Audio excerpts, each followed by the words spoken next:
A las 4:20 tiempo local, 44 drones ucranianos VJ-26 Beaver despegaron simultáneamente desde un punto de lanzamiento secreto en Kyiv, avanzando directamente hacia un puente ferroviario en Luhansk, territorio bajo ocupación rusa.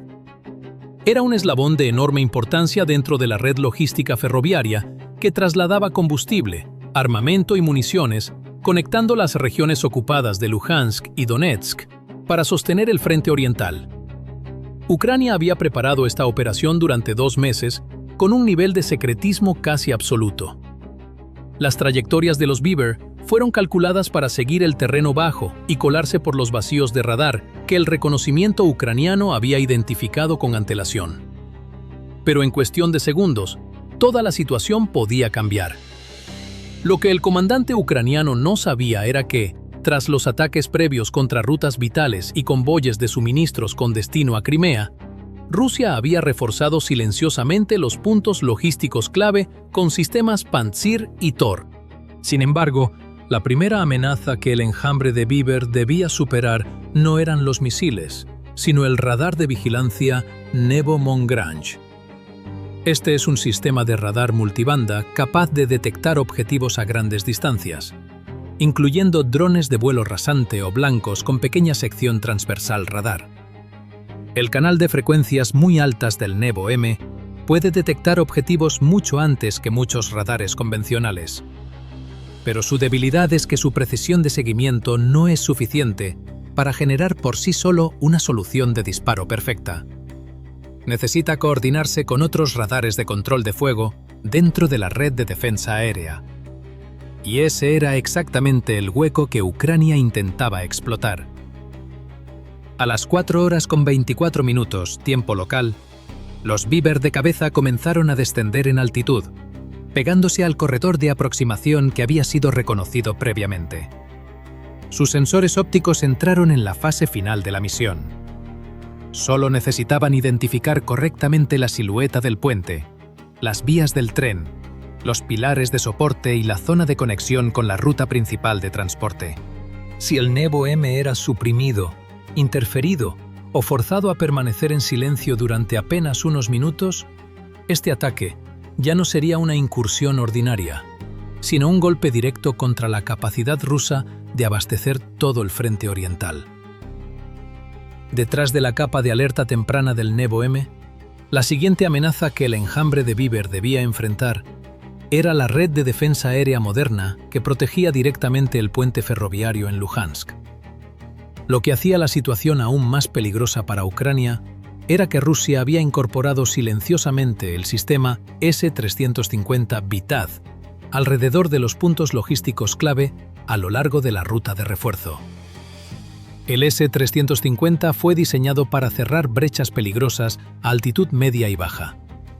Su radar multifunción 50N6A se encarga de la detección, el seguimiento, la asignación de objetivos y la guía de misiles para los interceptores 9M96.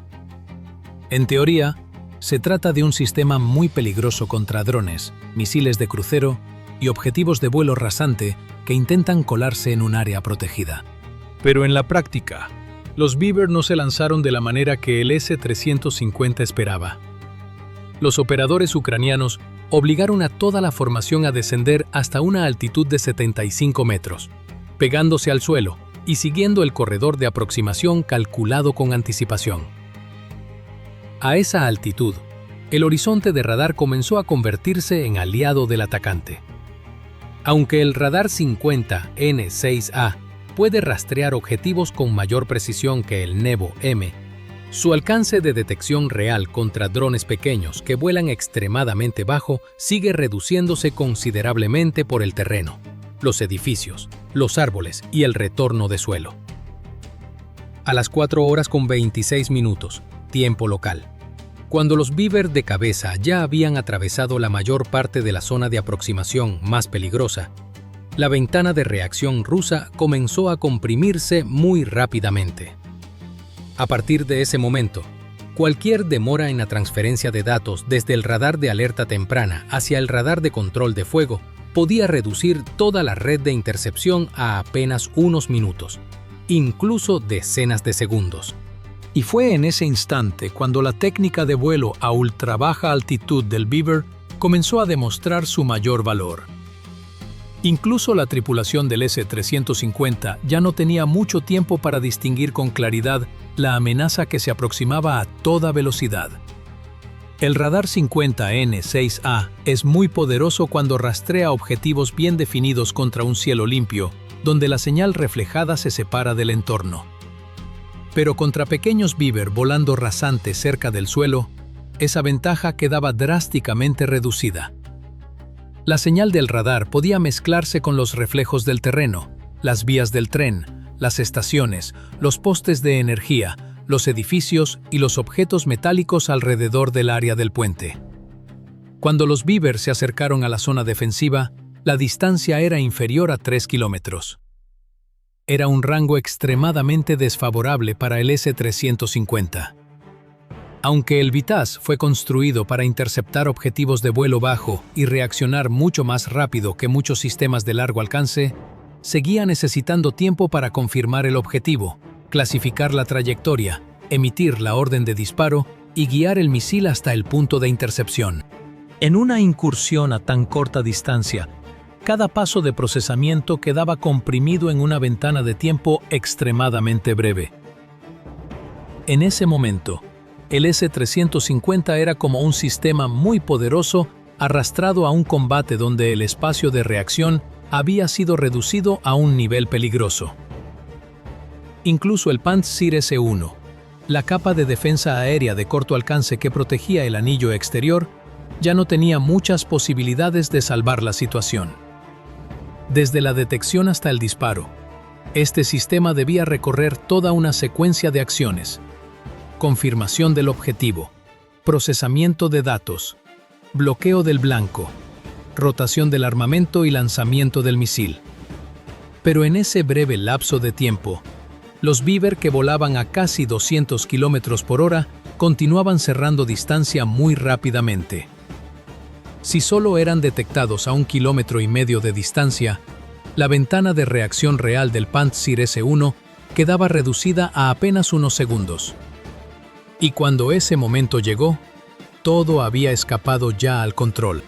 A las 4:28 tiempo local, los primeros Beaver se lanzaron directamente hacia la zona de defensa aérea que protegía el puente, apuntando a los radares y las posiciones de intercepción a su alrededor. Mientras la capa defensiva principal caía en desorden, las aeronaves restantes continuaron abriéndose paso por la brecha recién abierta, avanzando hacia el puente ferroviario. En cuestión de minutos, el área alrededor de la vía férrea se hundió en el caos. El fuego de defensa aérea subió hacia el cielo.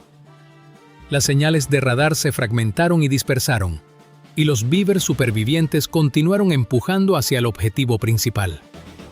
El ataque ya no apuntaba solamente a un puente. Apuntaba directamente a la capacidad rusa de mover combustible, armas y municiones desde Luhansk hacia Donetsk, donde Moscú intentaba mantener la presión a lo largo de todo el frente oriental. Y esa fue apenas la fase inicial de la serie de ataques que Ucrania lanzó esa mañana. A las 4:30, tiempo local, mientras el humo todavía ascendía del sistema de defensa aérea que protegía el puente recién golpeado, la siguiente ola de drones ucranianos continuaba acercándose al puente ferroviario en Luhansk. La madrugada estaba cubierta por una niebla espesa que comprimía la visibilidad a muy corta distancia y hacía que toda el área pareciera hundida bajo una cortina blanca y pálida. Las defensas rusas habían entrado en estado de máxima alerta. Los sistemas Pantsir S-1 estaban activados y las tripulaciones de combate miraban tensamente sus pantallas de radar, listas para detener la siguiente oleada de ataque. Pero lo que aún no habían comprendido era que esa niebla densa le estaba dando a Ucrania, sin quererlo, otra ventaja. La primera señal anómala apareció de inmediato en la pantalla. Era el mismo objetivo, pero la señal se volvió inestable, a veces clara, a veces débil, como si estuviera cambiando constantemente de posición dentro del retorno caótico del radar. En un momento, la señal se desplazó hacia la derecha, luego derivó hacia la izquierda. Un segundo aparecía a 120 metros de altitud. Al siguiente, saltaba a más de 600 metros. En realidad, seguía siendo un solo Beaver volando bajo a través de la niebla. Pero la alta humedad y la visibilidad limitada hacían que la detección, la identificación y el bloqueo del objetivo fueran mucho más difíciles. Para la tripulación de combate del Pantsir S-1, eso significaba que cada segundo de tiempo de reacción se volvía precioso. Un retraso de apenas unos segundos podía permitir que el objetivo se deslizara más profundamente hacia la zona defensiva alrededor del puente, y esa breve ventana de confusión continuó abriendo otra oportunidad para el ataque ucraniano. Otro problema emergió rápidamente en el lado defensivo ruso. El radar de vigilancia de corto alcance que apoyaba el área alrededor del puente, diseñado originalmente para rastrear objetivos en condiciones más favorables, comenzó a perder efectividad cuando una intensa tormenta de lluvia barrió repentinamente sobre Luhansk. Gruesas cortinas de lluvia cruzaron la zona defensiva, haciendo el fondo de observación más caótico. Las señales de los objetivos pequeños de vuelo rasante comenzaron a parpadear entre las interferencias del suelo, las vías del tren, los pilares del puente y las estructuras circundantes. Con los Beaver volando bajo a través de la lluvia, detectarlos con precisión se volvió considerablemente más difícil. Pero el mayor obstáculo apareció cuando los sistemas Pantsir S-1 entraron en la fase de intercepción. Con la visibilidad casi nula y las señales de objetivo inestables, las tripulaciones de combate rusas necesitaban 2 segundos adicionales para confirmar, bloquear y luego disparar. Mientras tanto, los VJ-26 Beaver de Ucrania se adaptaron muy rápidamente a esas condiciones meteorológicas. Estaban diseñados para mantener un vuelo estable en mal tiempo, con dependencia limitada de entradas de control complejas en la fase final. Por eso, la formación continuó manteniendo su ritmo de aproximación mientras cortaba a través de la lluvia intensa. Los sensores de las aeronaves de cabeza comenzaron a corregir la trayectoria de vuelo, siguiendo la silueta del puente, las vías del tren, los pilares de soporte y la zona de conexión con la ruta principal de transporte. Finalmente, un sistema Pantsir S-1 logró bloquear el objetivo y abrir fuego. Los misiles 87 M6E salieron de los lanzadores uno tras otro, aceleraron hasta 3.8 veces la velocidad del sonido y se lanzaron directamente hacia la formación de Beaver que se aproximaba. Rastros de fuego desgarraron la lluvia y en segundos las espoletas de proximidad se activaron. 8 drones ucranianos fueron derribados durante la aproximación. Pero esa intercepción todavía no fue suficiente para cerrar el ataque. Cuando el rango se volvió demasiado corto para el uso óptimo de los misiles, el Pantsir S-1 cambió al fuego de cañón. 2 cañones automáticos 30 mm 2 a 38 m giraron bruscamente y vertieron ráfagas densas de fuego hacia los drones restantes. Una cortina de balas al rojo vivo rasgó el aire, derribando 4 Beaver más justo antes de la zona defensiva final, pero los 6 restantes lograron atravesarla. Se lanzaron directamente contra el puente ferroviario en Luhansk. Una serie de explosiones golpeó el tablero del puente, las vías y los puntos críticos de carga estructural. Una onda de choque de presión lanzó fragmentos metálicos, concreto y piedra balasto al aire. Una sección de la vía férrea quedó abierta mientras el humo negro comenzaba a elevarse a través de la lluvia intensa. Hacia las 4:34, tiempo local, el área alrededor del puente había caído en el caos. Las defensas rusas habían lanzado 8 interceptores, disparado intensas ráfagas de cañón de 30 milímetros y derribado 12 drones durante la aproximación directa. Pero los 6 Beaver restantes habían atravesado igualmente la red de defensa aérea y golpeado el objetivo, dejando el puente ferroviario crítico en Luhansk gravemente dañado. Pero el plan de ataque ucraniano no se había detenido. Detrás de ellos, los últimos 14 Beaver de la oleada de ataque recibieron nueva información. Un tren ruso cargado con armas y municiones acababa de pasar por el área y continuaba avanzando para reforzar la línea del frente. Si ese tren alcanzaba su destino, su carga sería transferida de inmediato a las manos de las unidades rusas que combatían en el este. Y en ese preciso momento, la misión cambió. Los últimos Beaver comenzaron a acelerar hasta su velocidad máxima de casi 200 km por hora, abandonando la ruta de aproximación original y siguiendo la línea ferroviaria que ahora se hundía bajo la lluvia intensa. Tras cortar la ruta de refuerzo, Ucrania decidió detener ese tren antes de que pudiera entregar armas, municiones y suministros a las fuerzas rusas en el frente.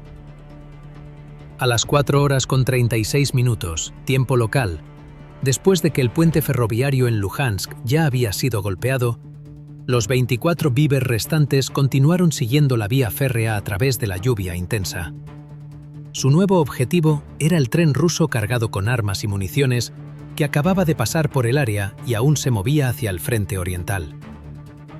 En ese punto, Rusia había expuesto casi todas las capas defensivas alrededor de esta ruta logística crítica. El S-350 Vitaz formaba la capa de intercepción de alcance medio. Los sistemas Tor y Pantsir S-1 manejaban la protección de corto alcance, listos para enfrentar objetivos pequeños de vuelo rasante que aparecieran de repente. Mientras tanto, sistemas de guerra electrónica habían sido desplegados para interferir los canales de navegación y comunicación a lo largo del área de aproximación. En teoría, era una red defensiva lo suficientemente densa como para convertir cualquier ataque con drones en una costosa guerra de desgaste. Pero entonces 24 VJ-26 Beaver aparecieron en la pantalla. Y desde ese momento, la debilidad de toda la red comenzó a mostrarse. No se lanzaron desde una sola dirección. Se dividieron en 5 pequeños grupos que se aproximaban desde ángulos diferentes, con altitudes diferentes y ritmos diferentes. Este era un estilo de ataque precalculado, diseñado para sobrecargar el sistema defensivo. Cuando muchos objetivos pequeños aparecen simultáneamente en múltiples ejes de aproximación, los radares, los puestos de mando y los sistemas de intercepción se ven forzados a cambiar constantemente la prioridad de objetivos, cambiar la dirección de seguimiento y dividir su potencia de fuego. El primer grupo voló bajo a lo largo de la vía férrea, obligando a los radares cercanos a concentrarse en el eje de aproximación directo. El segundo grupo se desplazó al flanco, atrayendo el fuego del Pantsir S-1 lejos de la dirección principal. El tercer grupo se mantuvo más atrás, añadiendo presión al proceso de clasificación de objetivos. Los 2 grupos restantes continuaron circulando a lo largo del terreno, esperando el momento en que la red de defensa aérea se estirara demasiado. En apenas 30 segundos, la red diseñada para coordinarse estrechamente comenzó a comprimirse hasta su límite. El problema de Rusia era que la capacidad teórica no equivale a efectividad real en el campo de batalla. El S-350 podía rastrear múltiples objetivos dentro de un radio de 240 kilómetros.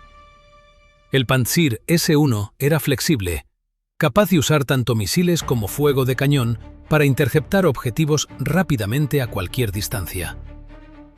Pero cuando los 5 grupos de Beaver usaron tácticas de enjambre, cambiando constantemente de formación, a veces dispersándose, a veces comprimiéndose, todo el sistema defensivo fue forzado a recalcular continuamente los datos de seguimiento, las direcciones prioritarias y las soluciones de disparo. Cuando el operador de radar del S-350 detectó 24 señales avanzando hacia el tren, los datos fueron transferidos de inmediato a la sala de mando y control. La orden de activar el sistema de guerra electrónica Pole 21 fue emitida justo después. Este sistema se especializa en interferir señales de navegación satelital y fue desplegado para cubrir el área de la ruta de refuerzo, con el objetivo de desviar las trayectorias de los drones que dependían del sistema de posicionamiento global. El efecto apareció casi de inmediato. El grupo de Beaver de cabeza comenzó a perder señales de posicionamiento y la formación derivó diagonalmente hacia la derecha, alejándose de la vía férrea. En la pantalla de control, su dirección de vuelo ya no era tan estable como antes. Después de apenas un minuto, la distancia entre el enjambre de Beaver y el tren se había reducido a unos 16 kilómetros.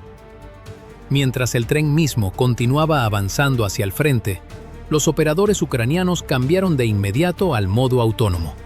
Los Beaver usaron navegación inercial combinada con reconocimiento de estructuras y seguimiento ferroviario para continuar persiguiendo el objetivo.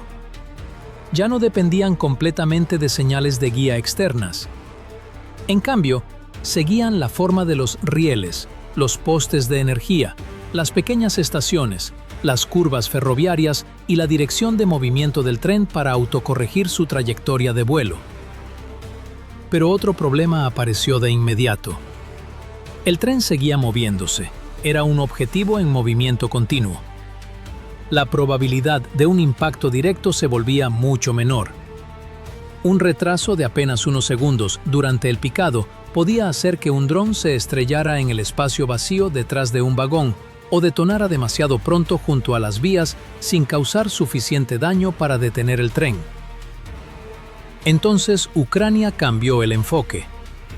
Un grupo de Beaver decidió acelerar, moviéndose por delante del tren en lugar de continuar volando directamente hacia él. Su objetivo ya no eran los vagones de carga en movimiento, sino la sección de vía ferroviaria que estaba por delante. Si el tren no podía ser golpeado mientras se movía, entonces su ruta sería cortada primero. Los Beaver de este grupo bajaron su altitud, se pegaron a la línea de rieles y se lanzaron hacia el punto de bloqueo. El sensor de la aeronave de cabeza bloqueó una sección de vía por delante de la locomotora. 2 rieles de acero paralelos, la capa de balasto por debajo y la zona de conexión donde el lecho ferroviario se elevaba ligeramente sobre el suelo. Solo segundos después, el primer Beaver picó.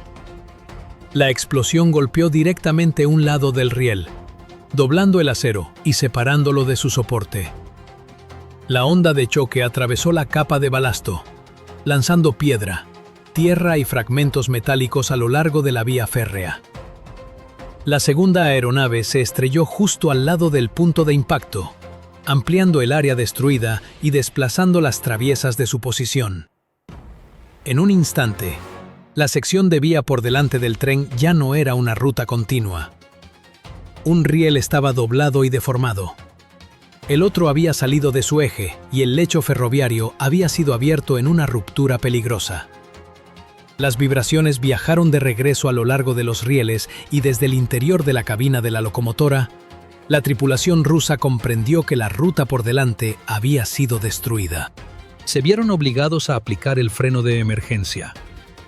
Las ruedas de acero rechinaron contra los rieles en un largo y penetrante chirrido, mientras todo el pesado tren se sacudió hacia adelante, cuando la fuerza de frenado repentina se transmitió por cada vagón de carga detrás de él. La velocidad comenzó a caer rápidamente. Pero ese mismo momento convirtió al tren de un difícil objetivo en movimiento en una masa pesada, lenta y casi atrapada sentada directamente sobre la ruta de refuerzo. A menos de 800 metros de distancia, la señal de video de los Beaver comenzó a fragmentarse gravemente. En la pantalla de control solo quedaban parches de estática blanca, junto con las sombras de las vías del tren, las llamas de la locomotora y los vagones de carga que aparecían y desaparecían. El sistema de interferencia del tren ruso estaba presionando con fuerza el canal de transmisión de video, obligando a la tripulación de control ucraniana a volar casi completamente por datos inerciales. El mapa de la línea ferroviaria y la posición del objetivo enviada por el grupo número 1 antes de golpear la vía. Abajo, el tren acababa de ser forzado a una parada de emergencia después de que la sección de vía por delante quedara dañada. Los vagones de carga aplastaron su peso hacia la locomotora. Las ruedas de acero rechinaron en un largo y penetrante chirrido, mientras todo el cuerpo del tren se sacudía violentamente bajo la fuerza de frenado repentina. Los soldados de escolta rusos saltaron de inmediato a ambos lados de la vía, buscando cobertura mientras disparaban sus fusiles AK-12 hacia el cielo. Pero contra drones que picaban a casi 200 km por hora, la ventana para apuntar y disparar había quedado reducida a apenas unos segundos. El primer grupo de Beaver golpeó la locomotora. La aeronave de cabeza picó hacia el compartimento de potencia, donde se concentraban el grupo de motores, las líneas de combustible, el sistema eléctrico y el panel de control principal. La cabeza de guerra de aproximadamente 22 kilogramos detonó contra la piel de acero. La presión en el punto de impacto superó los 7 kilogramos por centímetro cuadrado, suficiente para desgarrar los paneles de blindaje ligero, cortar los cables eléctricos y destruir las líneas de combustible. Una llamarada estalló desde la parte delantera del tren. La locomotora no solo perdió tracción, se convirtió en un obstáculo pesado que bloqueaba todo el tren en su lugar sobre la ruta de refuerzo. Inmediatamente después, el segundo grupo picó hacia el tercer vagón. Este transportaba combustible inflamable. Cuando la cabeza de guerra penetrante detonó, los fragmentos calientes y la presión de la explosión desgarraron el cuerpo del vagón, introduciendo calor en el compartimento de almacenamiento interior. El vapor de combustible se encendió casi de inmediato. Una columna de fuego anaranjado y rojo estalló desde ambos lados del vagón, se derramó sobre el balasto y se extendió a lo largo de los rieles. La temperatura en la zona en llamas podía superar los 800 grados centígrados, suficiente para quemar la pintura protectora, doblar los paneles de acero ligero y envolver toda el área alrededor del tercer vagón en humo negro espeso. Pero Ucrania no solo quería incendiar el tren, quería crear una explosión secundaria. El tercer grupo continuó apuntando al vagón número 12 en el centro del tren, donde se almacenaban municiones y suministros militares. En ese punto, el humo del tercer vagón había bloqueado la mayor parte de la vista. La cámara del Beaver solo podía captar destellos de luz, las sombras de los vagones de carga y los rieles temblando debajo del tren. El operador ya no buscaba un encuadre perfecto. Se apoyaba en la distancia, el número de vagón marcado y la dirección de la línea ferroviaria para mantener la trayectoria de picado. El Beaver cortó por el borde del humo y luego se estrelló directamente contra el cuerpo del vagón número 12. La explosión de fragmentación desgarró la piel metálica, introduciendo fragmentos calientes en el compartimento de almacenamiento.